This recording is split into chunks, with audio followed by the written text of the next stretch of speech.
Shalom, selamat sore dan salam sejahtera bagi kita sekalian. Selamat berjumpa kembali dalam persekutuan ibadah kebaktian rumah tangga pada hari ini, hari Selasa tanggal 25 Agustus 2020. Adapun keluarga penghimpun dari masing-masing dapel, pertama keluarga Bapak Musa daerah pelayanan 1, yang kedua keluarga Bapak Supriya Jaya daerah pelayanan 2, 3 keluarga Bapak Omri Tanau daerah pelayanan 3, 4 keluarga Bapak Martinus daerah pelayanan 4, dan yang kelima keluarga Ibu Elizabeth Taruk Lembang daerah pelayanan 5. Bapak Ibu, saudara-saudari yang sama dikasihi Tuhan, mari sama-sama dengan penuh sukacita kita mempersiapkan hati dan pikiran kita untuk menghadap Tuhan melalui ibadah kebaktian rumah tangga pada saat ini yang akan dipimpin oleh Bapak Pendeta Katito STH. Kepada Bapak Pendeta dengan kasih kami persilahkan.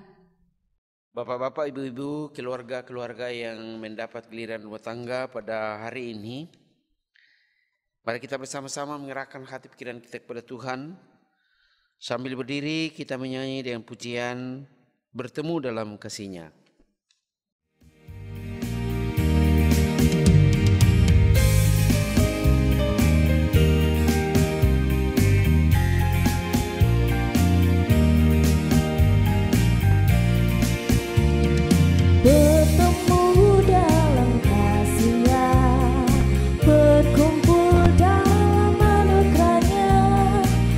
Sukacita semua di dalam rumah Tuhan. Oh saudaraku dan saudariku, Tuhan cinta dan mengasihimu. Mari bersukacita semua di dalam rumah Tuhan.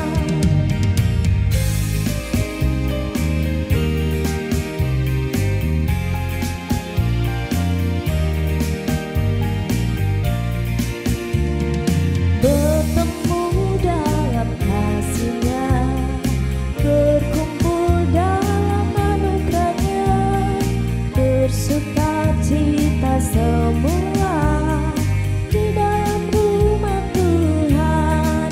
Oh saudaraku dan saudariku, Tuhan cinta dan mengasihimu.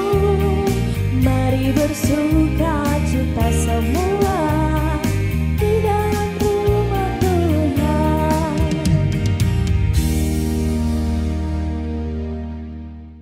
Saudara-saudara, kita mulai. Di dalam nama Allah Bapa dan Anak dan Roh Kudus.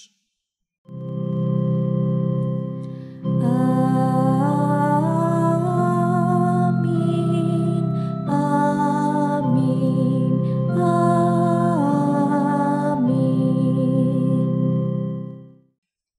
Kasih karunia dan damai sejahtera dari Allah Bapa kita dan dari Tuhan Yesus menyertai saudara sekalian.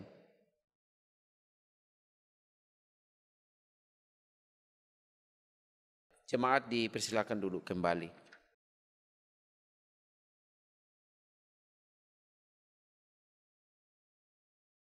Saudara-saudara, Tuhan telah melawat kita dan menyertai kita dalam damai sejahtera. Ia merangkul kita dalam kehendak dan kasih-Nya dan memanggil kita untuk datang beribadah kepadanya. Sebagaimana firman-Nya mengatakan, masuklah, marilah kita sujud menyembah berlutut di hadapan Tuhan yang menjadikan kita. Sebab Dialah Allah kita dan kitalah umat gembalaannya dan kawanan domba tuntunan tangannya. Kita kembali memuji Tuhan dengan menggunakan pujian berkat kemurahan-Mu.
Saudara-saudara, sebelum kita membaca dan merenungkan firman Tuhan, mari kita bersama-sama merendahkan hati di hadapan Tuhan, memohon hikmat dan pertolongan kepadanya di dalam doa. Mari berdoa. Pada petang hari ini Tuhan, kami bersuka cita karena ada 5 keluarga yang diizinkan, diperkenankan Tuhan untuk mendapat giliran rumah tangga. Dan di dalamnya Tuhan kami akan membaca dan merenungkan firman-Mu. Mohon Roh Kudus-Mu akan menolong kami, baik keluarga-keluarga yang mendapat giliran rumah tangga pun kepada segenap jemaat-Mu yang mengikuti ibadah ini di semua dapil. Roh Kudus-Mu akan menuntun dan memandu hidup kami, sehingga kami mampu memaknai, menyimak, dan tersemew untuk melakukan firman-Mu dalam kehidupan kami sehari-hari. Namun sebelum itu Tuhan, berkenan kiranya mengampuni segala dosa dan kelemahan kami, pelanggaran-pelanggaran kami. Sebab kami sadar Tuhan bahwa kami penuh dengan kelemahan dan bahkan penuh dengan lumuran dosa.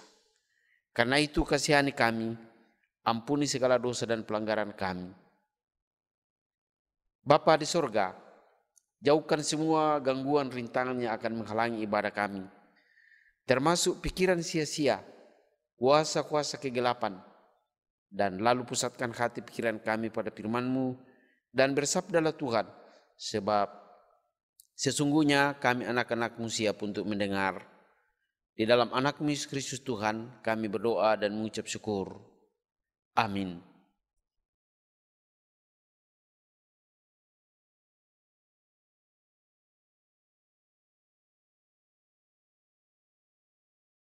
Firman Tuhan yang kita akan renungkan bersama-sama pada saat ini dari Injil Matius pasal 16 ayat yang ke-13 sampai ayat yang ke-20.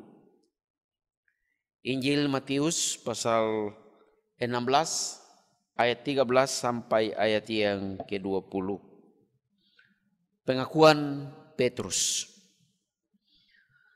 Setelah Yesus tiba di daerah Kaisaria Filipi, ia bertanya kepada murid-muridnya, "Kata orang, siapakah anak manusia itu?" Jawab mereka, ada yang mengatakan Yohanes Pembaptis, ada juga yang mengatakan Elia, dan ada pula yang mengatakan Yeremia atau salah seorang dari para nabi. Lalu Yesus berkata kepada mereka, "Tetapi apa katamu, siapakah aku ini?" Maka jawab Simon Petrus, "Engkau adalah Mesias, anak Allah yang hidup." Kata Yesus kepadanya, "Berbahagialah engkau Simon bin Yunus, sebab bukan manusia yang menyatakan itu kepadamu, melainkan Bapa-Ku yang di sorga. Dan aku pun berkata kepadamu, engkau adalah Petrus, dan di atas batu karang ini aku akan mendirikan jemaat-Ku, dan alam maut tidak akan menguasainya. Kepadamu akan kuberikan kunci kerajaan sorga. Apa yang kau ikat di dunia ini akan terikat di sorga, dan apa yang kau lepaskan di dunia ini akan terlepas di sorga." Lalu Yesus melarang murid-muridnya supaya jangan memberitakan kepada siapapun bahwa ia Mesias. Demikian jauh pembacaan firman Tuhan. Yang berbahagia ialah setiap orang yang merenungkan firman Tuhan siang ataupun malam. Haleluya.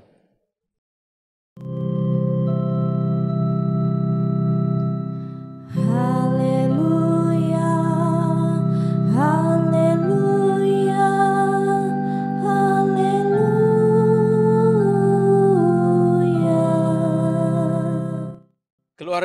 Keluarga yang dikasihi Tuhan, bapak-bapak, ibu-ibu, segenap keluarga besar Jemaat Tello di semua dapil yang dikasihi Tuhan. Tema renungan kita hari ini, pengakuan Petrus bahwa Yesus Mesias, anak Allah yang hidup.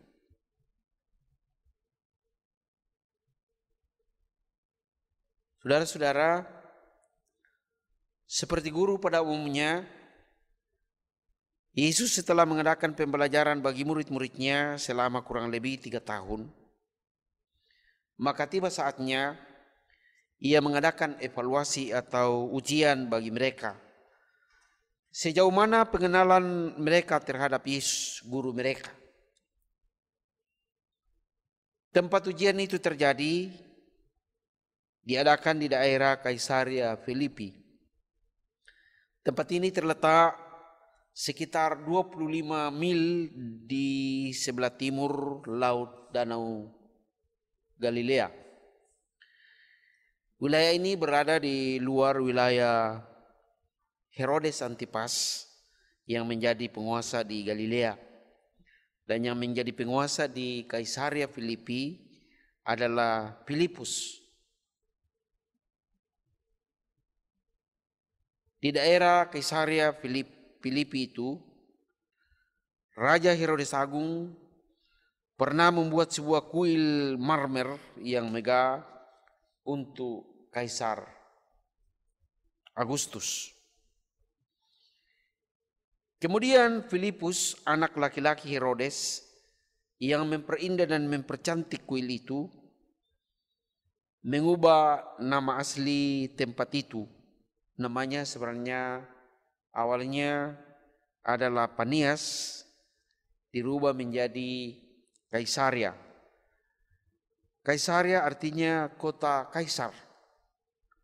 Dan lalu menambahkan nama pribadinya sendiri Filipi, yang berarti kepunyaan Filipus. Nah, untuk membedakan, ini dimaksudkan untuk membedakan dari Kaisaria yang ada di pantai Laut Tengah. Siapapun yang memandang ke Kaisaria Filipi, walau dari jauh, pasti akan melihat tumpukan marmer yang berkilauan dari jauh, dan pasti teringat akan keperkasaan dan hal-hal yang berhubungan dengan keilahian di Romawi. Di tempat inilah hadir seorang tukang kayu dari Galilea yang tidak punya rumah dan miskin, bersama dengan 12 orang sederhana atau orang biasa. Pada waktu orang Yahudi Ortodoks berusaha untuk membunuh Yesus karena dianggap bahwa ia membawa ajaran yang berbahaya. Yesus berdiri di wilayah yang dipenuhi dengan kuil atau tempat penyembahan dewa Syria, tempat rumah penyembahan kepada kaisar, di mana rumah-rumah itu atau tempat itu sangat megah, yang terbuat dari marmer putih yang mencolok mata. Di tempat inilah Yesus dengan sengaja menempatkan dirinya berhadapan dengan latar belakang agama-agama dunia dan dengan keagungannya, dan meminta untuk diperbandingkan dengan semuanya itu untuk mendapatkan kesimpulan dari murid-muridnya, siapakah Yesus itu. Hal ini dilakukan sebelum ia pergi ke Yerusalem untuk mengalami penyiksaan dari pihak tua-tua, imam kepala dan ahli-ahli Taurat. Ia akan disalibkan. Yesus berusaha untuk mengenal murid-muridnya. Apakah mereka sudah mengenal siapa sesungguhnya Yesus? Karena itu Yesus mulai bertanya kepada mereka, kata orang siapakah anak manusia itu? Ada beberapa jawaban, atau paling tidak ada 3 jawaban yang berbeda yang disampaikan murid-muridnya. Tentunya mereka mempunyai alasan masing-masing. Pertama, ada yang mengatakan bahwa ia adalah Yohanes Pembaptis. Alasannya Yohanes Pembaptis adalah tokoh yang begitu hebat sehingga ia mungkin sudah bangkit dari kematian. Yang kedua, ada yang menjawab Elia. Alasannya karena di kalangan orang Yahudi bahwa Tuhan akan mengutus Nabi Elia sebelum hari Tuhan datang. Tuhan akan mengutus Nabi Elia sebelum hari Tuhan yang besar dan dahsyat itu datang. Kita bisa lihat dalam Maliaki pasal 4 ayat 5. Sampai sekarang di kalangan orang Yahudi ketika mereka merayakan Paskah selalu menyediakan sebuah kursi kosong untuk Elia. Sebab bila Elia datang maka Mesias sudah tidak akan lama lagi akan datang. Yang ketiga, ada yang menjawab bahwa Yeremia. Alasannya sebab Yeremia mendapat tempat yang penting dalam pengharapan umat Israel. Orang Yahudi percaya bahwa sebelum bangsa Israel dibuang ke Babel, Nabi Yeremia telah mengambil tabut perjanjian Allah, tabut perjanjian dan mezbah pembakaran ukupan dari bait Allah, dan menyembunyikan di sebuah gua yang sepi di Gunung Nebo. Dan menjelang kedatangan Mesias, menurut keyakinan mereka, bahwa Nabi Yeremia itu akan datang kembali untuk membawa kembali tabut perjanjian dan mezbah pembakaran ukupan, sehingga kemuliaan Allah akan datang lagi kepada umat Israel. Dalam Makabe pasal 2 ayat 1 sampai 12. Saudara-saudara, Nabi Yeremia juga diyakini sebagai pembuka jalan bagi Mesias dan penolong bagi negerinya yang sedang dalam kesulitan. Jadi Yeremia dan Elia, mereka adalah pembuka jalan yang dinantikan sebelum kedatangan yang diurapi Allah atau Mesias. Saudara-saudara, setelah Yesus mendengar jawaban dari murid-murid, semuanya meleset. Lalu Yesus mengubah pertanyaan dan menyampaikan pertanyaan secara spesifik. Katanya, tetapi apa katamu, siapakah aku ini? Jawab Simon Petrus, engkau adalah Mesias anak Allah yang hidup. Ayat 16 dari bacaan kita saat ini. Kata Yesus kepada Petrus, berbahagialah engkau Simon bin Yunus, sebab bukan manusia yang menyatakan itu kepadamu, melainkan Bapakku yang di sorga. Dan aku pun berkata kepadamu, engkau adalah Petrus dan di atas batu karang ini aku akan mendirikan jemaatku dan alam maut tidak akan menguasainya. Kepadamu akan kuberikan kunci kerajaan surga. Apa yang engkau ikat di dunia ini akan terikat di surga, dan apa yang engkau lepaskan di dunia ini akan terlepas di surga. Bapak-bapak, ibu-ibu, saudara-saudara yang dikasihi Tuhan, jawaban Petrus sungguh sangat menyenangkan hati Yesus. Bahwa sekarang paling tidak atau paling sedikit ada satu orang yang sudah mengenal Yesus sebagai Mesias yang diurapi Allah, anak Allah yang hidup.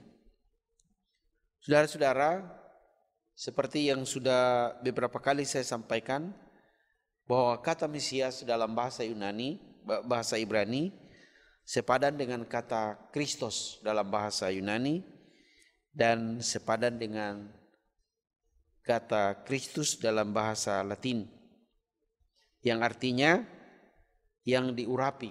Jadi Kristus atau Mesias atau Kristus sama artinya yang diurapi dalam 3 jabatan. Jadi Yesus mempunyai 3 jabatan, sebagai imam, sebagai nabi, dan sebagai raja. Mesias Kristus yang diurapi Allah adalah raja atas segala umat manusia. Jadi Yesus ini diurapi sebagai raja dari Allah atas segala umat manusia. Jadi bukan hanya orang tertentu, bukan hanya orang Kristen, tetapi semua umat manusia. Saudara-saudara, dalam ayat 18, Yesus berkata, "Engkau adalah Petrus, dan di atas batu karang ini aku akan mendirikan jemaat." Kata Yunani untuk Petrus adalah Petros, dan batu karang adalah Petra. Nama Petrus dalam bahasa Aram ialah Kefas, dan batu karang dalam bahasa Aram juga sama, yaitu Kefas.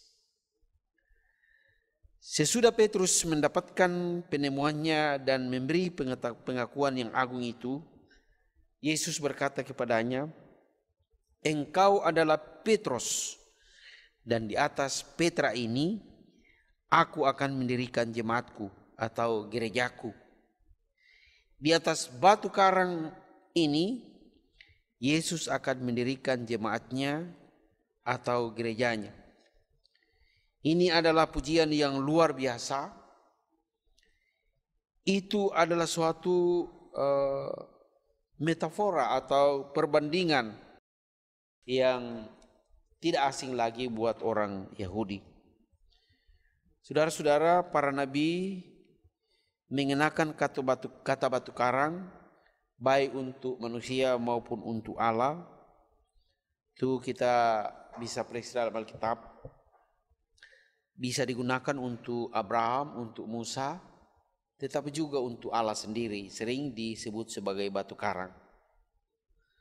Satu hal yang jelas ialah memanggil orang batu karang atau gunung batu adalah pujian yang sangat mulia. Jadi apa yang Yesus maksudkan dalam perikop ini, ketika Yesus menyebut Petrus sebagai batu karang atau Petra, bahwa Petrus adalah orang pertama di dunia ini yang menemukan siapa Yesus sesungguhnya. Bahwa Petruslah yang melakukan lompatan iman dan melihat di dalam diri Yesus, anak Allah yang hidup. Dengan kata lain, Petrus adalah gereja yang pertama, dan dalam arti ini seluruh gereja dibangun di atas pengakuan Petrus. Yesus Kristus adalah batu penjuru yang utama. Dialah kekuatan yang merangkul seluruh gereja. Tanpa Dia, tanpa Yesus, seluruh bangunan bisa runtuh dan tercerai-berai. Di dalam 1 Petrus 2 ayat 4 sampai 8, semua orang Kristen adalah batu hidup yang akan tersusun menjadi gereja. Dan dalam 1 Korintus 3 ayat 11, Yesus Kristus disebutkan adalah satu-satunya landasan yang kudus, dan tidak ada seorang pun yang sanggup meletakkan landasan itu kecuali Dia. Bapak-bapak, ibu-ibu, saudara-saudara yang kasih dalam Tuhan. Kemudian mengapa Yesus melarang murid-muridnya supaya jangan menyampaikan kepada siapapun bahwa Ia adalah Mesias? Karena masih ada bagian kurikulum yang hendak dilakukan atau bagian yang hendak disampaikan Yesus kepada mereka, bahwa konsep Mesias yang dipahami orang Yahudi dengan Mesias yang hadir dalam Yesus itu berbeda. Karena Mesias yang dipahami oleh orang-orang Yahudi adalah Mesias yang akan hadir. Ia memiliki kuasa untuk menaklukkan secara gemilang musuh-musuh Israel. Tetapi Mesias yang hadir dalam diri Yesus adalah Mesias yang harus menanggung penderitaan, akan pergi ke Yerusalem, menanggung banyak penderitaan dari pihak tua-tua imam-imam kepala dan ahli-ahli Taurat. Itu sebabnya Yesus menyampaikan supaya jangan menyampaikan kepada siapapun bahwa ia adalah Mesias. Sebab masih ada bagian yang harus dijelaskan bahwa Mesias yang hadir dalam diri Yesus adalah Mesias yang harus menderita sebagaimana yang dinubuatkan dalam kitab Yesaya, hamba Allah yang menderita. Saudara-saudara yang kasih dalam Tuhan, itulah pengakuan Petrus bahwa Yesus adalah Mesias anak Allah yang hidup. Dan itu pun menjadi kesaksian sampai saat ini. Dan di atas pengakuan Petrus inilah gereja dibangun. Itu sebabnya disebutkan dalam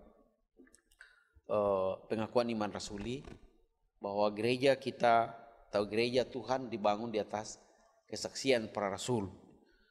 Termasuk dalam hal ini adalah kesaksian Petrus bahwa Yesus adalah Mesias anak Allah yang hidup. Dan di atas kesaksian inilah gereja terbangun sebagaimana janji Yesus bahwa di atas pengakuan Petrus, Yesus akan mendirikan jemaatnya dan alam maut tidak akan menguasainya. Ini sebuah nubuat atau sebuah penyampaian Yesus kepada kita bahwa sampai kapanpun alam maut tidak akan menguasai atau menghapuskan gereja di muka bumi ini. Dan Yesus berjanji bahwa ia akan menyertai gerejanya sampai kepada kesudahan zaman. Kita bisa bandingkan dengan Matius 28 ayat yang ke-20. Karena itu dalam kesulitan apapun jangan pernah kita berkecil hati atau kehilangan pengharapan sebab Yesus menyertai kita. Kiranya firman Tuhan ini memberikan kekuatan sehingga kita tidak pernah ragu di dalam mengiring Tuhan sampai Yesus datang. Terpujilah Kristus. Amin. Bapak-bapak, ibu-ibu, saudara yang dikasihi Tuhan, kita masuk dalam saat teduh menghubungkan firman Tuhan dengan kehidupan kita setiap hari.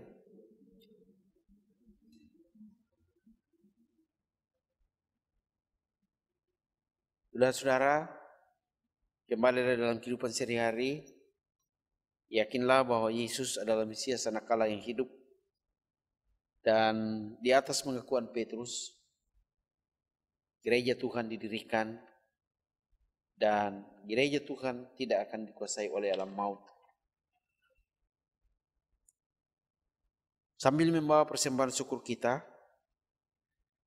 memuji Tuhan dengan menggunakan pujian, bawa persembahanmu.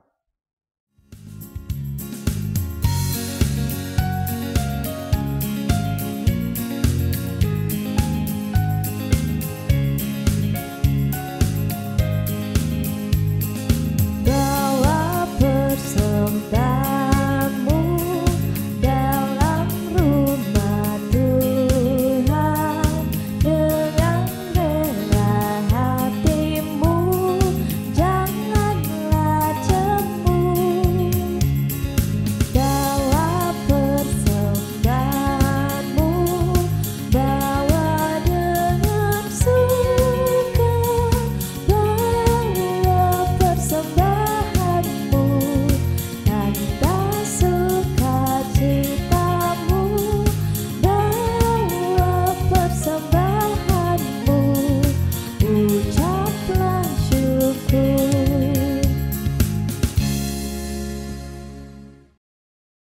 Dalam doa syafaat ada 5 keluarga yang kita akan doakan. Mari kita satu dalam doa syafaat, kita berdoa. Kami memuji dan memuliakan nama Tuhan. Kami bersuka cita karena ada kesempatan yang indah di dalamnya kami boleh bersama-sama menyembah dan memuliakan nama-Mu. Sebab hanya Engkaulah yang patut disembah, diagungkan dan ditinggikan dalam hari-hari hidup kami. Terima kasih atas firman-Mu yang kami dengarkan pada saat ini. Kiranya Tuhan meteraikan dalam kehidupan kami, sehingga dalam hidup ini kami menyadari dengan sungguh-sungguh bahwa Yesus adalah Mesias Anak Allah yang hidup. Ia Raja yang diurapi dari Allah, dan Ia adalah Raja atas segala umat manusia. Tuhan Allah yang ada dalam surga, kiranya Roh Kudus-Mu akan memeteraikan dalam hati kami masing-masing, sehingga tak seorang pun yang undur dari Yesus, tetapi kami semua tertambat pada Yesus sampai Tuhan datang. Ya Tuhan, kami berdoa untuk secara khusus untuk 5 keluarga yang mendapat giliran rumah tangga pada saat ini.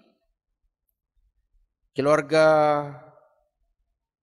Bapak Musa di Dapil 1. Semua anggota keluarga ada dalam keadaan sehat, dan karena itu patut kami mengucap syukur berterima kasih atas kesehatan yang Tuhan anugerahkan kepada mereka. Berkati pekerjaan kepala rumah tangga dan ibu rumah tangga setiap hari, sehingga mereka selalu menyaksikan kasih setia Tuhan yang selalu hadir dalam kehidupan mereka. Anak-anak kekasih mereka yang sedang dalam pendidikan, dalam pertumbuhan, anak kekasih Nielsi, Hesti, Risna, Yeni, dan Endi, kiranya Tuhan memberikan pertumbuhan yang baik, sehingga mereka tumbuh sehat di bawah kuasa kasih Allah. Dan Tuhan berkati, berikan ketekunan belajar, sehingga mereka sukses dalam pendidikan mereka masing-masing. Melalui pendidikan, kami memerangi segala macam kebodohan, dan teristimewa melalui pendidikan kami mengenal kebenaran Tuhan.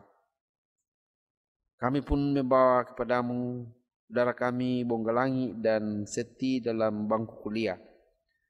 Kiranya Tuhan menolong dan berkati, sehingga saudara-saudara kami ini boleh berhasil berkat kemurahan dan kasih Tuhan. Kami juga berdoa untuk saudara Agustinus dan saudara Risna dalam pekerjaan setiap hari. Kiranya Allah selalu memberikan semangat dan memberkati pekerjaan mereka tekuni setiap hari agar boleh membawa rezeki dalam kehidupan mereka masing-masing. Ya Allah yang ada dalam surga, kami pun berdoa untuk orang tua mereka dalam masa tuanya di memasa. Allah berkenan menolong dan berkati, sehingga dalam hari-hari tuanya mereka menyaksikan bahwa kasih setia Tuhan tidak pernah meninggalkan mereka.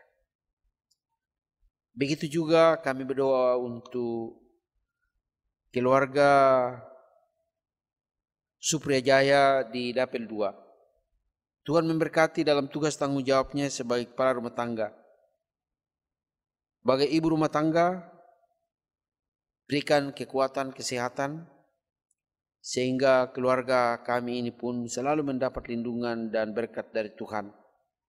Anak-anak dalam perjuangan, dalam pertumbuhan, Allah memberkati agar mereka sukses berkat kasih dan kemurahan Tuhan. Begitu juga kami berdoa untuk keluarga saudara kami Bapak Omri Tanau yang ada di Malaysia. Mereka semua bersuka cita karena ada dalam keadaan sehat. Kami selalu menyadari Tuhan bahwa kesehatan adalah berkat yang tidak ada taranya dalam kehidupan kami.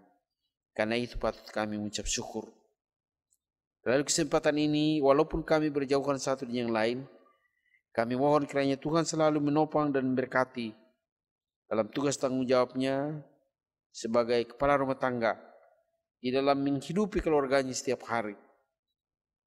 Berkati juga ibu rumah tangga yang selalu mendampingi setiap saat di dalam melayani dan membesarkan dan mendidik anak karunia dalam kehidupan mereka.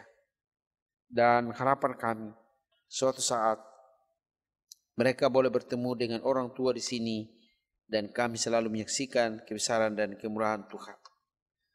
Kami berdoa secara khusus untuk anak kekasih Selsa yang sedang dalam pertumbuhan.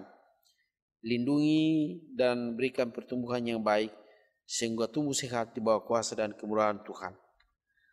Berkati orang tua kekasih dalam masa-masa tuanya, baik yang ada di Makassar, yang ada di Tanah Toraja, dan yang ada di Timur. Sehingga mereka semua menyaksikan kebesaran dan kemurahan Tuhan dalam kehidupan mereka. Berkati usaha dan pekerjaan mereka sehingga selalu sukses berkat kemurahan Tuhan. Kami juga berdoa untuk keluarga Bapak Martinus dari Dapil 4. Kiranya Tuhan menolong dan berkati dalam tugas tanggung jawabnya setiap hari. Dalam tanggung jawab sebagai kepala rumah tangga, Allah memberikan kekuatan kesehatan dan memberkati pekerjaan agar boleh membawa rezeki dalam kehidupan mereka. Berkati ibu yang selalu mendampingi, berkati anak-anak agar boleh berhasil berkat kasih dan kemurahan Tuhan. Begitupun ya Tuhan, pada kesempatan ini kami bawa kepada orang tua kekasih kami, Ibu Elizabeth Talulembang. Di dalam masa tuanya Allah berkenan memberkati. Berikan kekuatan kesehatan dan berikan hikmat agar boleh menjadi panutan, menjadi teladan bagi anak cucu, dan melalui kehidupan beliau menjadi berkat bagi anak-anak dan cucu kekasih mereka. Dalam hari-hari tuanya, Allah berkenan memberkati. Bapa di sorga, kami berdoa untuk semua anggota jemaat yang mengikuti ibadah ini di semua dapil. Berkenan kiranya memberkati, baik sebagai bapa, sebagai ibu, pemuda-pemudi dan anak-anak. Allah berkenan menolong dan berkati kami semua. Dan kami terpelihara oleh kasih dan kemurahan Tuhan. Ya Tuhan, kami berdoa untuk segenap jemaat-Mu di Jemaat Tello. Peliharakanlah tiap-tiap keluarga, tiap jiwa, agar kami semua terpelihara oleh kasih dan kemurahan Tuhan semata-mata. Ya Tuhan, kami berterima kasih atas kesempatan yang Tuhan anugerahkan kepada kami saat ini. Teristimewa melalui ibadah ini, kami boleh menyembah memuliakan nama-Mu, tetapi juga melalui kesempatan ini, anak-anak-Mu telah memberikan persembahan sebagai buah-buah iman atas anugerah Tuhan yang Tuhan telah anugerahkan melalui keselamatan yang Tuhan kerjakan di dalam Yesus. Berkenan kiranya menerima persembahan anak-anak-Mu. Kuduskan dan berkatilah ya Tuhan, agar boleh menjadi alat untuk menjadi berkat pertumbuhan gereja Tuhan di gereja Toraja Mas pada umumnya dan khususnya Jemaat Tello. Dan apa yang sudah dipersembahkan umat-Mu kiranya menjadi saluran berkat dalam kehidupan keluarga-keluarga umat. Kami mohon. Bapa di sorga, kami bawa kepada-Mu semua pergumulan-pergumulan kehidupan kami. Saudara-saudara kami yang mengalami gangguan kesehatan, Allah berkenan memulihkan sehingga mereka pulih sembuh berkat kasih dan kemurahan Tuhan. Yang sedang bergumul karena masalah tekanan ekonomi, Tuhan pun membuka jalan agar mereka menemukan solusi. Kami percaya bahwa Tuhan mengasihi setiap anak-anak-Mu. Tuhan juga akan menyiapkan berkat setiap hari. Kami mohon. Bapa di sorga,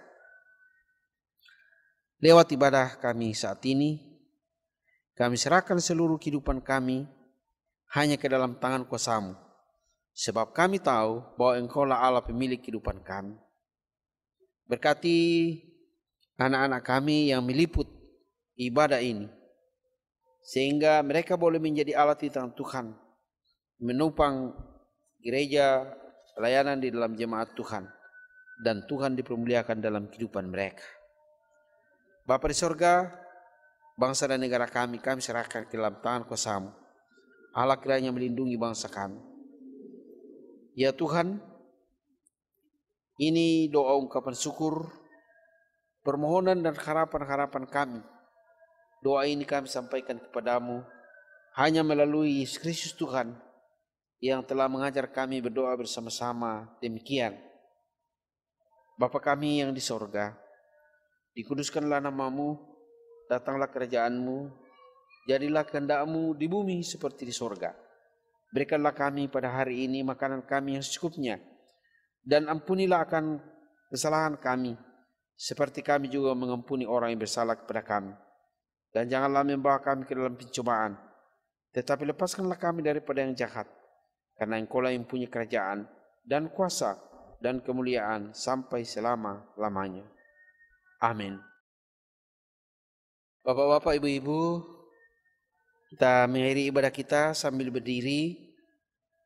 Kita memuji Tuhan dengan pujian Ku Tetap Setia.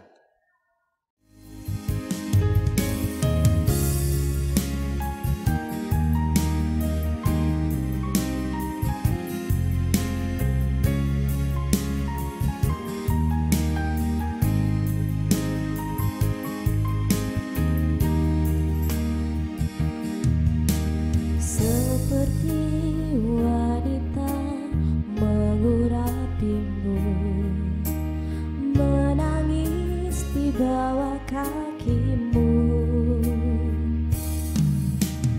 Demikian hidupku mau mengasihimu, Yesus Engkau baik bagiku.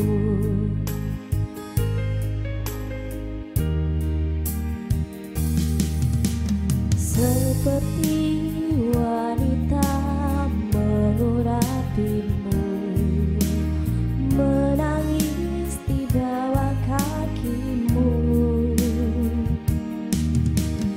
Demikian hidupku mau mengasihimu, Yesus Engkau baik bagiku. Sampai ku menutup mata, ku tetap setia menanti janjimu. Sampai ku dapatkan mahkota kehidupanku, ku tetap setia untuk melayanimu.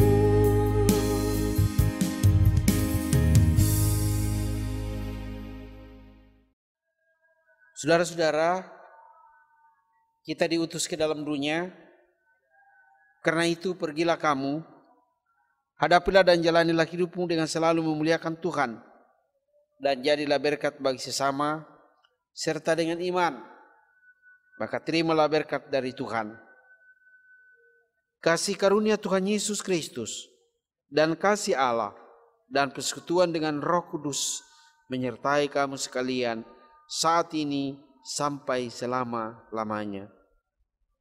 Amin.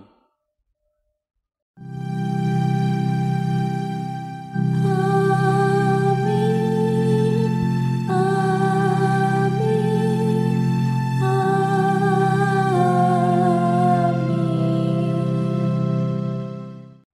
Jemaat dipersilakan duduk kembali. Demikianlah ibadah kita. Atas perhatian pada kelima jemaat yang mendapat giliran rumah tangga, kami mengucapkan terima kasih. Begitupun segenap keluarga besar Jemaat Tello yang mengikuti ibadah pada malam ini. Kiranya Tuhan selalu menguatkan, memberikan semangat kepada kita semua.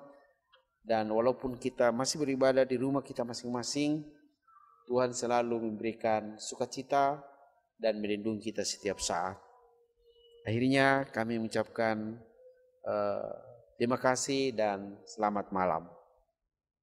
Bapak, Ibu, Saudara-saudari jemaat Tuhan, dengan selesainya ibadah kebaktian rumah tangga pada saat ini, mewakili semua keluarga penghimpun dan segenap jemaat Tuhan, mengucapkan banyak terima kasih kepada Bapak Pendeta. Kasih Tuhan Yesus akan selalu memberkati dalam setiap pekerjaan dan pelayanan yang dilakukan setiap saat. Terima kasih yang sama diucapkan kepada semua keluarga penghimpun dan semua jemaat Tuhan yang telah menerima dan mengikuti ibadah saat ini. Kasih Tuhan Yesus akan selalu memberkati kita semua. Sekian dan selamat malam.